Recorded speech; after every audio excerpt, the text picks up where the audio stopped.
जोमेटो का आईपीओ आया, शानदार लिस्टिंग हुई, उसके बाद बड़ी करेक्शन आई स्टॉक में, 52-55 तक आया, वहाँ एक बॉटम बना, वहाँ से लेकिन अब इस लेवल पर आ गया है कि शायद निफ्टी का स्टॉक भी बन जाए।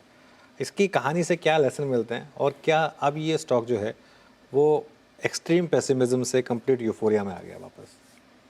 Yeah, so see, मैं normally stock के बारे में I don't like to speak, and it's a great company which I have great admiration for, and we have also benefited from it.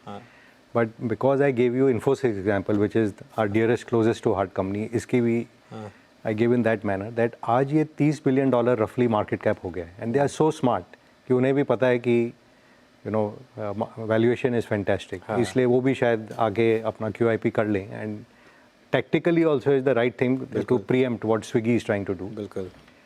What they have built as a business, hats off, fantastic.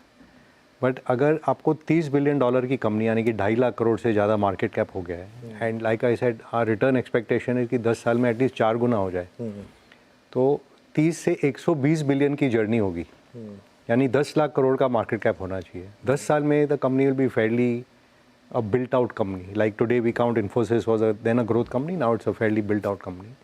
Let's say 30 का P हो गया, तो आपको almost 3-4 billion dollar profit कमाना है। आज आपका profit समझिए कितना 100-150 मिलियन डॉलर है, तो जो मल्टीपल है is paying so much for the future कि profit must grow 3 times of your expected return in the stock annually, which is very difficult to do. I'm not saying it's impossible, but like I said, asymmetrical bet. 50-75 में तो पूरा गांव टूट गया था उसके ऊपर कि इफ़ यू डिवाइड आज कितना 250 का भाव है, एंड इसको आपसे डिवाइड बाय 6, 50 ना को 60 भी कर लो तो भी 4.5 के करीब होगा। 4-5 बिलियन में जब आप ले रहे थे, आप 10 साल में मेरा 10 गुना हो सकता है क्या? 50 बिलियन हो सकता है, चांस है, संभावना है, बट 30 आज ही कर दिया आपने, तो 50 का odds is not interesting from today's point के हिसाब से थोड़ा so like I said, companies are always great. What the investor has to do is investor's business. कि आज आप प्राइसिंग रॉन्ग कर दें, then you can't blame Infosys. अगर 16,000 में आपने Infosys ले लिया था 2000 में, you can't blame Infosys for that. Company performed, her cycle में देखा गया। उसके पहले 90s के दशक में हिंदुस्तान लीवर होता था, हर दिवाली शो में हिंदुस्तान लीवर का रिकमेंडेशन होता था, 12 साल नो परफॉर्मेंस।